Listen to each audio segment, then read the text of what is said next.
promoting dialogue.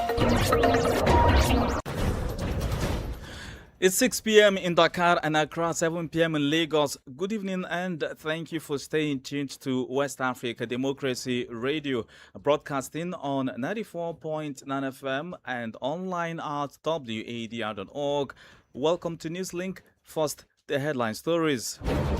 Dakar endorses former President Macky Sall's UN Secretary General bid despite opposition from political parties and associations. In Nigeria, windstorm displaces several communities and destroys thousands of homes in Jigawa State. We have the list of 5,400 in the city across the state, and 7 died, and the other public buildings were affected, like schools and dispensaries. An Accra court sentences an opposition MPP chieftain to 20 years in prison for illegal mining. Let me assure all members of the New Patriotic Party and the good people of Ghana that Chairman Wontumi is not alone. And in Liberia, University, Faculty and Staff Association shut down all academic and administrative activities over unresolved welfare concerns. Please stay tuned for details of these stories and more. On the news, this is Abdullahi Hassan. Many thanks for joining our broadcast. Senegal has officially thrown its weight behind former President Macky Sall's bid to become the next United Nations Secretary General. In a statement issued on Monday, the Ministry of African Integration and Foreign Affairs announced that President Diomaye Faye has directed the government and Senegal's diplomatic missions worldwide to fully mobilize in support of Macky Sall's campaign for the UN top job. Dakar's official endorsement follows a meeting between Sall and President Diomaye Faye at the presidential palace last Friday.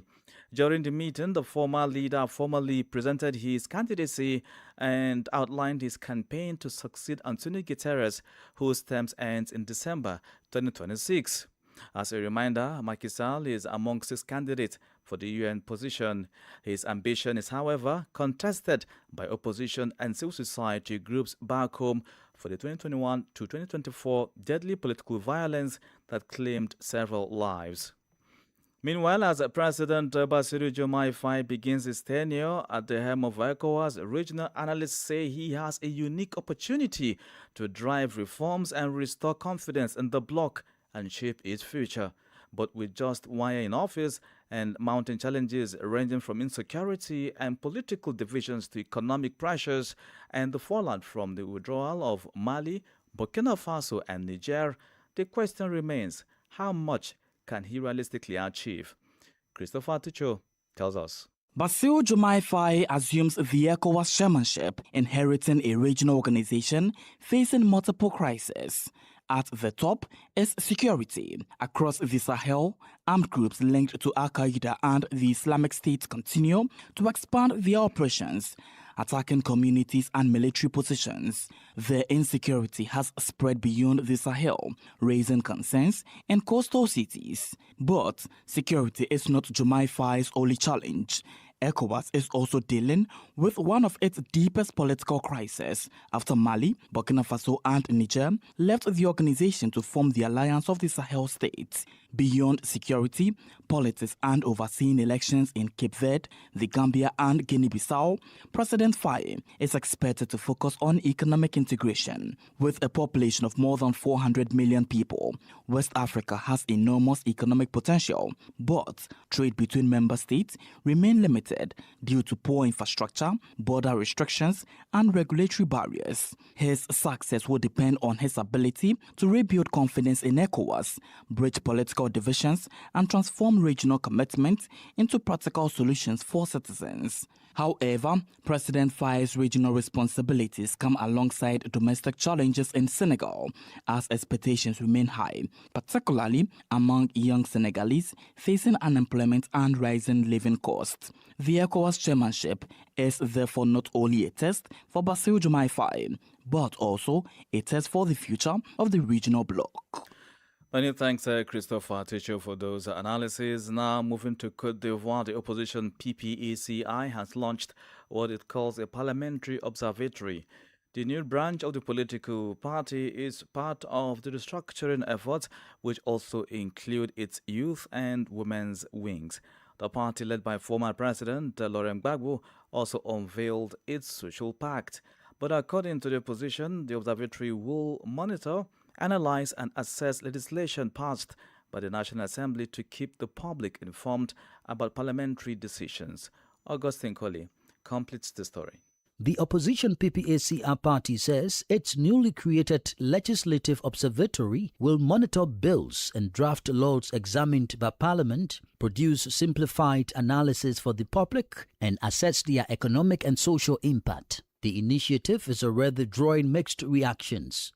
Political analyst Serge de Souza says the move reflects the party's determination to maintain democratic oversight, but questions remain over the observatory's legitimacy, given that the PPACR has no parliamentary representation. The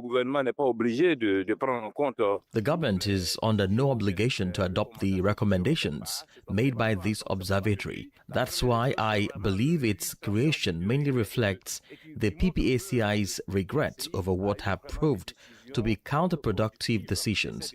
The party is trying to regain political visibility and rebuild its public profile, but in reality, the observatory will not influence parliamentary decisions.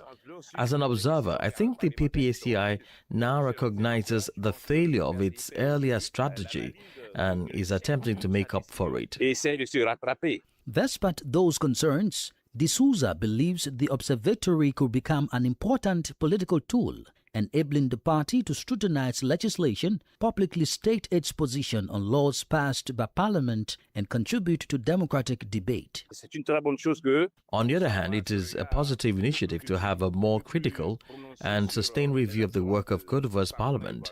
I believe this observatory can serve a useful purpose by acting as a watchdog, carefully examining and scrutinizing every parliamentary decision. By establishing the observatory, the PPACR appears determined to strengthen its influence in public discourse, despite remaining outside Parliament after boycotting the 2025 legislative elections. A report by WADR's Marcel Ariston-Blay in Abidjan, presented by Augustine Colley. In the Gambia, the future of media freedom and digital regulation is under renewed scrutiny as policymakers, journalists and civil society groups debate proposed reforms to the country's communication laws.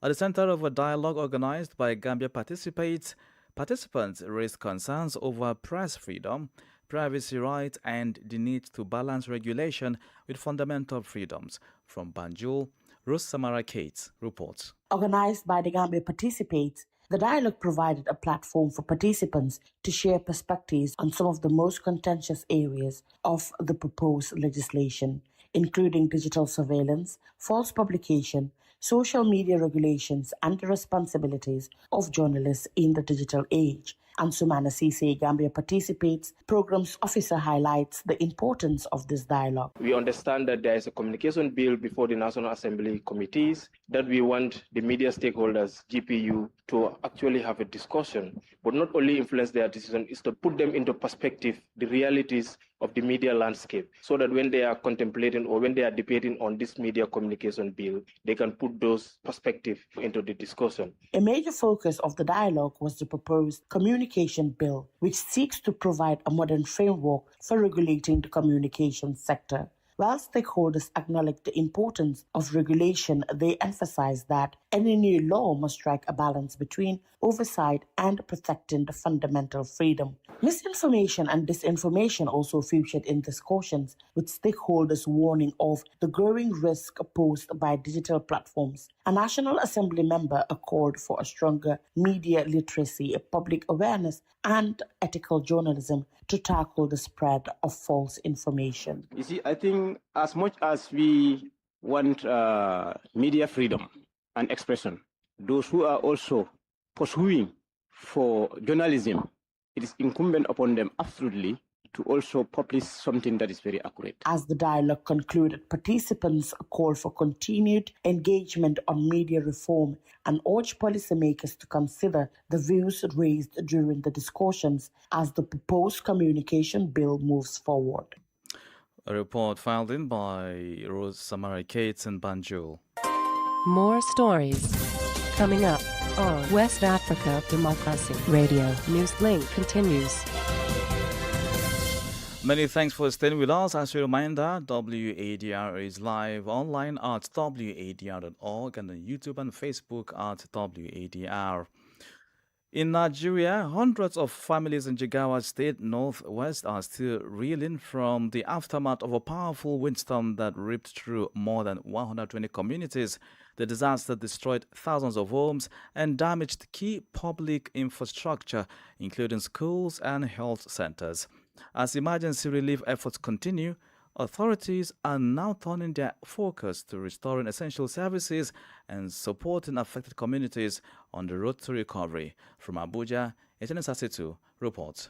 Although the windstorm struck more than a week ago, its impact continues to be felt across 13 local government areas of Jigawa State. For many residents, the destruction has meant losing not only their homes and belongings, but also access to essential services and sources of livelihood. Saturday, breeze come and pick our roof. We don't know where to start, so we are begging government to help us. But everything, half of it was blue, and my family was inside. But to the glory of God, there was no death, there is no anyone. We have lost completely electricity in this community for over 2 weeks now. That very night that this thing happened, some people use this as an opportunity to be stealing our property. So we don't have anything to do. We cannot sleep in the night based on the condition on ground. The disaster also destroyed schools, primary healthcare centers, police stations, and other public facilities, disrupting access to education, healthcare, and security services in many communities. Hanafi Yakubu is the Executive Secretary of the Jigawa State Emergency Management Agency. We have the list of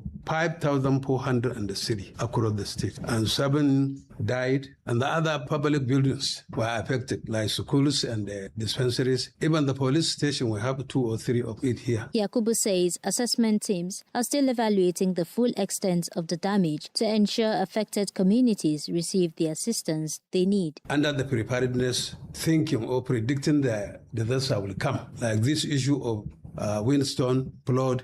So the state government now has approved more than 800 million to purchase the materials. So the government is doing effort. Jigawa State has faced recurring rainy season disasters, claiming lives and destroying property. With the peak of the rainy season still ahead, disaster management experts call for stronger climate resilience measures. For WADR, Etienne Sasitu in Abuja. Away from Nigeria, a high court in Ghana has sentenced the leading opposition politician and mining businessman Bernard Antwi Boasiako, popularly known as Chairman Wontumi, to 20 years in prison with hard labor. Bernard, who is the Ashanti Regional Chairman of the opposition New Patriotic Party, was sentenced after he was found guilty of illegally assigning mining rights and facilitating unauthorized mining operations. The ruling marks one of the toughest penalties yet in Ghana's campaign against illegal mining, known locally as Galamsey. Nader Tete has more. Bernard Antwi Boasiako, widely known as Chairman Wontumi, was convicted on 2 counts. 1. Assigning mineral rights without the legally required ministerial approval. And 2. Facilitating unlicensed mining operations through his company, Akonta Mining. The court rejected a last-minute request by his lawyers to delay the judgment and instead proceeded to convict and sentence him after finding that prosecutors had proved the charges beyond reasonable doubt. Justice Audrey Kokovite ruled that Chairman Wontumi unlawfully transferred mining rights to another operator and failed to supervise activities on the Samreboy concession, making him responsible for the illegal mining carried out there. In addition to the prison sentence, the court imposed financial penalties on Chairman Wontumi and fined Akonta Mining 180,000 Ghana cedis. It also ordered the confiscation of excavators, vehicles, and other equipment seized from the concession. Defense lawyers had urged the court to exercise leniency, arguing that Wontumi was a first-time offender whose businesses employ thousands of Ghanaians. But the judge said the severity of illegal mining and its environmental impact required a deterrent sentence. In a swift reaction, the opposition New Patriotic Party criticized the judgment and the sentencing, indicating that it will be seeking an appeal. Justin Kodia Frimpong is the General Secretary of the NPP. Let me assure all members of the New Patriotic Party and the good people of Ghana that Chairman Wontumi is not alone. There is no justification for the judgment since the judge obviously ignored clear evidence exonerating Wontumi. The New Patriotic Party stands firmly with him. Our legal team has already commenced the necessary steps to challenge his judgment through the appellate process. The NPP considers Wontumi a political prisoner. The case stems from a police operation at the company's concession in Samreboy, where dozens of suspected illegal miners were arrested and mining equipment, firearms, and cash were seized. The prosecution maintained that the operations were conducted without the approval required under Ghana's mining laws. For WADR, Nadidi Teti, Accra. You are listening to Newslink here on West Africa Democracy Radio, broadcasting on 94.9 FM Dakar, Senegal, and worldwide at WADR.org. Here's a reminder of our top stories. Dakar endorses former President Macky Sall's UN Secretary General bid despite opposition from political parties and groups. In Nigeria, windstorm displaces several communities and destroys thousands of homes in Jigawa State. An Accra court sentences an opposition MPP chieftain to 20 years in prison for illegal mining. Still ahead in the news, University of Liberia faculty and staff shut down all academic and administrative activities over unresolved welfare concerns. We also have the guest interview and sports news. Please stay with us.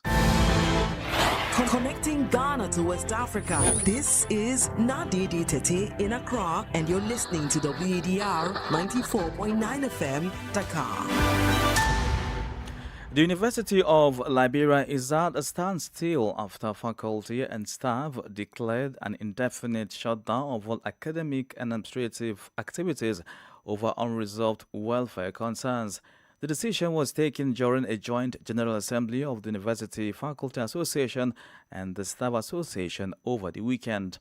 The two unions also passed a unanimous vote of no confidence in University President Dr. Laili Mpayan, Acting Vice President for Finance and Fiscal Affairs, and Associate Vice President for Human Resources. Details with Imoradet. Faculty and staff have been instructed to stay away from all university campuses until the administration fully implements a list of demands. These include the payment of outstanding NASCORP contributions, a 40% salary increase, salary adjustments to address disparities, changes in employee status, improved funding for university operations, and the fulfillment of other standing commitments. The latest action comes after an early ultimatum by the Staff Association, which had given the university administration until July 31 to address workers' welfare concerns. During the meeting, faculty and staff accused the administration of failing to deliver on promises made upon taking office. They also raised concerns over the alleged mismanagement of funds generated from student tuition and fees, questioned the reported expenditure of $15,000 for the university president's trip to Harvard, and criticized what they described as the continued neglect of qualified Liberian academics for senior leadership positions. Union members further cited unpaid salaries, the lack of medical insurance, unresolved retirement benefits, and poor working conditions as reasons for the industrial action. They also demanded greater accountability for funds allocated to campus renovation projects, claiming several projects remain incomplete. Following the vote, ULFA President, Assistant Professor Alaji Dukuli declared the General Assembly's resolutions binding on all members and warned that anyone who defies the strike directive will face disciplinary action. The University of Liberia administration has not issued an official response by the time of this report. Imoradet reporting there. Politics, analysis on major news, social matters, and all. This is A Guest. Our guest this evening is Emmanuel Yeboah, a research analyst at the West Africa Democracy Solidarity Network, WADEMOS. In this interview, he provides an analysis of the prospects and challenges that Senegal's President Bassirou Diomaye Faye could face as new chairperson of the ECOWAS Authority of Heads of State. Emmanuel also recommends reforms that President Diomaye Faye should prioritize to restore the bloc's credibility. Take a listen. First of all, I think Senegal is one of West Africa's most respected diplomatic actors, right? Unlike some states that are being viewed through geopolitical rivalries on this matter, I think Senegal is generally seen as capable of engaging multiple actors. And I mean, if you look at Diomaye's government since he took over the reins of power in Senegal, in context to this particular issue of withdrawal, Senegal has not really been directly involved in many of the fragmentations or the divisions that we have seen to have polarized ECOWAS, right, over the past few years. And so for me, I think that he brings in that trust as somebody, one of the few governments or presidents within the commission that didn't participate in the lead up to the fragmentation or, I mean, the creation of the Alliance of Sahelian States. So I think, first of all, that credibility is very, very important. And I mean, I think that he really must leverage on that credibility that he has. ECOWAS has been criticized in recent years for inconsistent responses to military coups, constitutional crisis, democratic backsliding, like you said earlier. What concrete reforms should President Faye prioritize to restore the bloc's credibility as it marks years of its existence?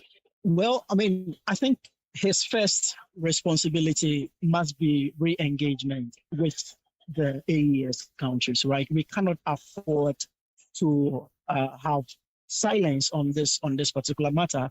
The first thing that he must prioritize, together with the president of the commission, I mean the newly appointed president of the commission, is to re-engage the Alliance of Sahelian States. We must prioritize rebuilding dialogue with these countries.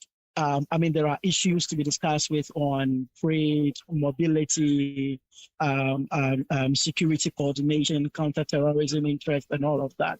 And these are big issues. Following the exit of these three countries, we've not had any formal engagement between ECOWAS and the AES.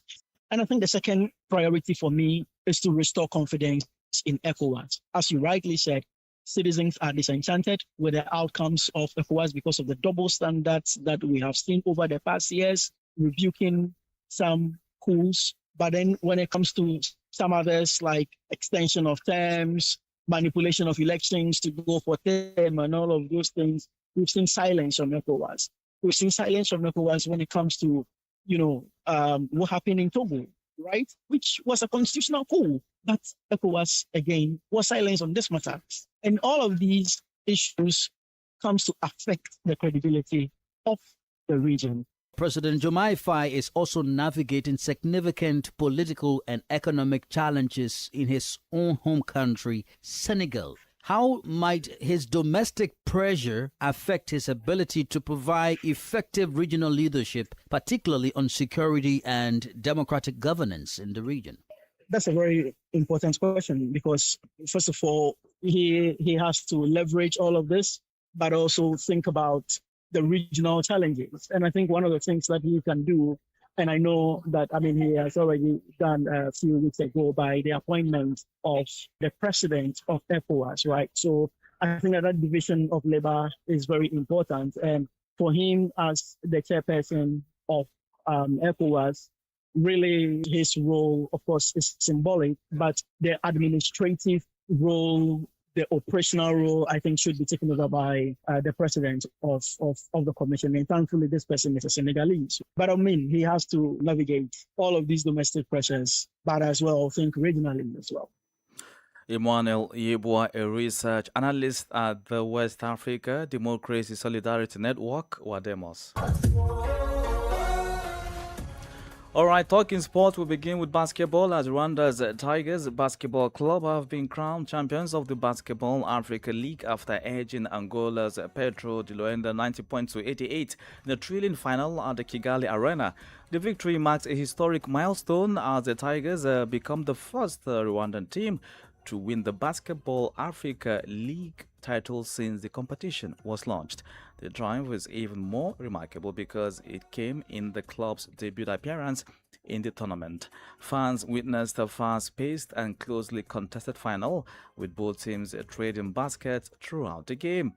The Tigers now succeed Libya's Al-Ahli Tripoli as champions of the Basketball Africa League.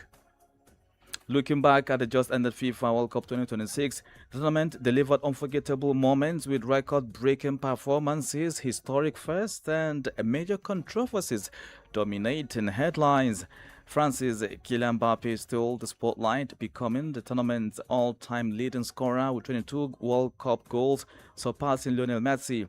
His 10 goals at this year's tournament also earned him a second consecutive Golden Boot, the first player ever to achieve that feat. African teams also made history. For the first time, 9 African nations advanced to the knockout stage. Morocco reached a second straight World Cup quarterfinal, while Senegal recorded Africa's biggest ever World Cup victory with 5-0 win over Iran. On the sidelines, France coach became both the most capped and most successful manager in World Cup history with 26 matches and 18 victories. Lionel Messi, meanwhile, equaled Cafu's record by appearing in a third World Cup final. Now, off the pitch, however, the tournament was overshadowed by controversy. Racist abuse targeted several players, including Mbappé, who was compared to a chimpanzee by Paraguayan lawmaker, while former Spanish Prime Minister Mariano Rajoy described the French team as a team without French players. FIFA says it recorded more than 80,000 hateful messages on its social media platforms during the group stage. And that's it for sports news. And with that, we'll come to the end of this edition of Newslink here on West Africa Democracy Radio, broadcasting from Dakar, Senegal. Thank you for listening, and special thanks to Ismaila Kamara and Maujo Juf for the technical support. Do interact with us via social media platforms, X, Instagram, TikTok, and Facebook at WADR, and stream live at WADR.org. Or better still, you can download our mobile application today, WADR app, on the App and Play stores. I'm Abdullahi Hassan. Good evening.